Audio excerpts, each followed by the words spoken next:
This week on Down to Earth, the unlikely troops saving Uganda's chimpanzees.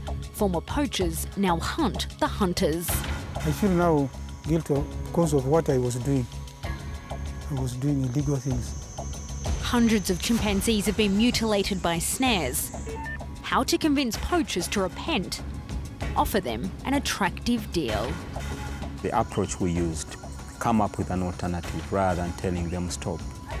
Not everyone is convinced. Certain hunters refuse to surrender. When people pressure me to stop hunting, it's like they want to kill my family.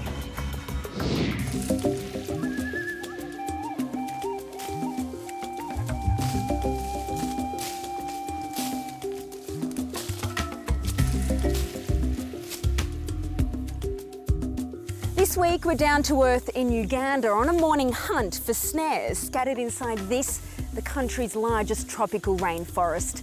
The wire traps are the #1 danger for the hundreds of chimpanzees living here in BADONGO. Today these men are protecting the animals, but not too long ago they were notorious poachers who hunted this forest themselves. We're deep in the BADONGO forest. With us are members of what's known as the snare removal team, former poachers who've renounced their old ways. Today they scour the undergrowth for traps set by local hunters. Mostly, poachers do not set a snare for catching chimps. They set it for catching eatable animals. If we get a path of an animal, you can move deep inside and you check whether there is a snare there or not. You move slowly. There is nothing here. Azima Ofen used to be known as one of the best hunters in the region. He admits today the poachers are getting smarter, but he's still one step ahead. If a poacher sets his snare near, he can cut a bark of a tree. If he sees that mark, that's when he can know that is a place where he has set his snare. The team circles the area where the tree has been marked. In less than a minute, they hone in on the target. It is here. Yes. That is a trap, a snare. This one can catch a chimp when a chimp moves. Chimp moves, placing the arm like that.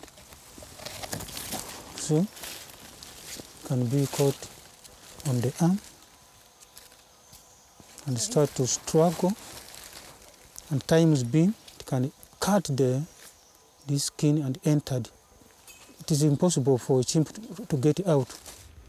The number of snares being found has dropped from 40 a month to just 5.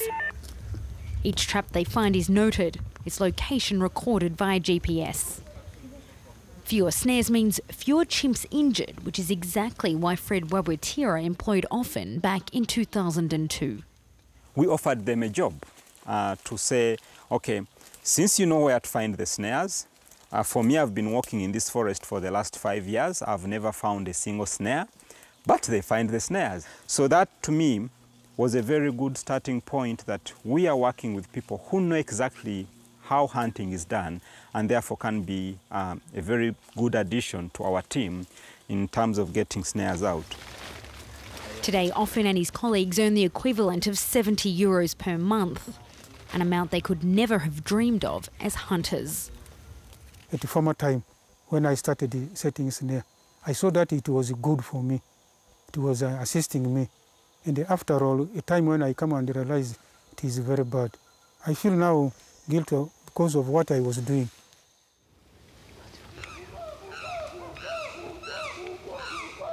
BADONGO Forest is home to as many as 800 chimpanzees. 1 out of every 4 in this Sonso community has been scarred by the snares. There are some chimps in BADONGO here which are injured because of snares. Some arms were caught by the snare, and in fact they are suffering very much. This video shows the immediate aftermath of a chimpanzee caught in a snare. Veterinarians perform an emergency operation. This chimpanzee survives. Others can die from infection. At least in most cases, the damage is permanent. This chimpanzee has lost both its legs. This one here lives without a forearm. Each new injury is a blow to offend. If I see a chimp which are injured, I can't be proud because it means my work which I'm doing, I'm not doing a proper work.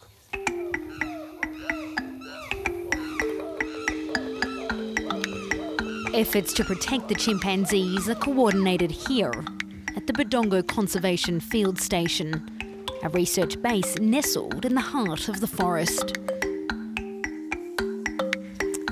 So this is the store where we keep all the snares that we recover from the forest, or the snares that are surrendered by the ex-hunters. These could be possibly over 5,000 that we have in there.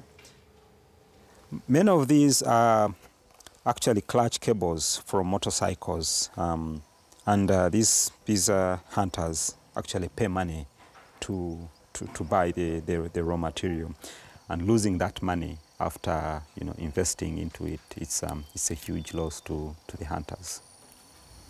Hunters are normally the poorest members of their community. Each snare costs them around 20 cents, a substantial investment given most live on less than €1 per day. So why are the people hunting here in BADONGO?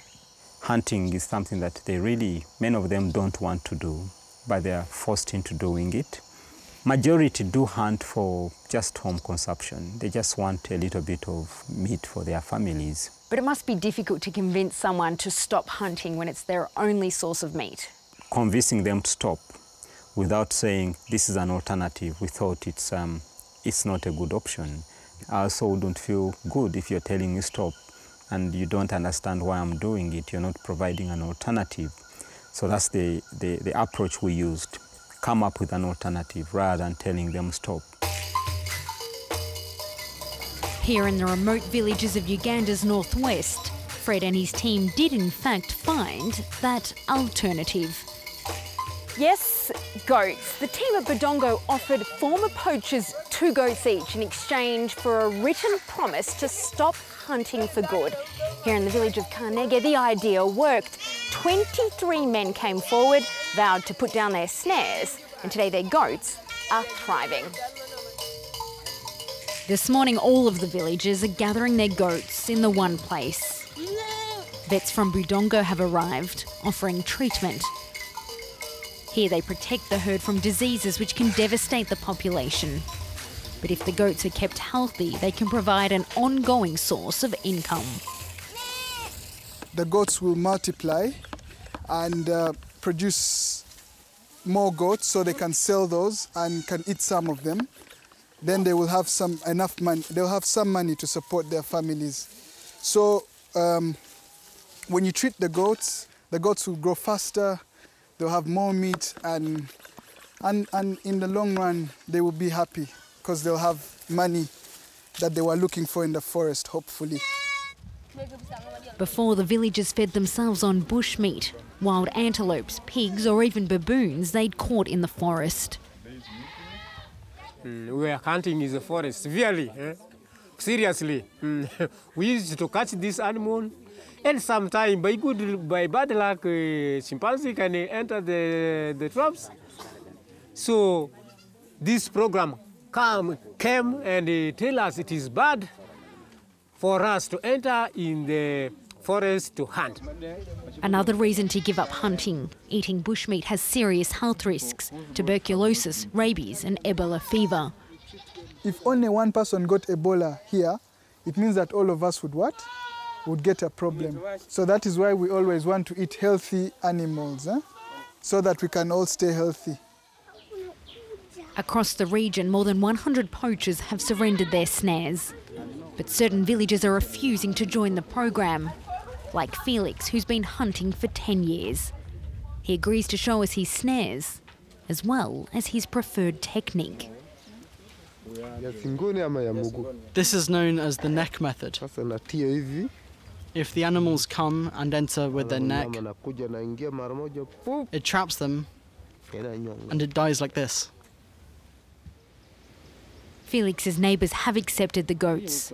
They criticise his obstinance, but he's not willing to give up hunting, even at the risk of 7 years in jail. When people pressure me to stop hunting, it's like they want to kill my family. It's true. I don't want to be part of the goats project. I would prefer money instead, so I can start my own business that doesn't involve looking after the goats. I have no land to keep my goats. It's true, goats may not be enough to save Budongo's chimpanzees. That's why the next phase of the program will look at offering villagers micro-loans to create their own small businesses. An alternative that will keep man out of the forest and chimpanzees at peace within it.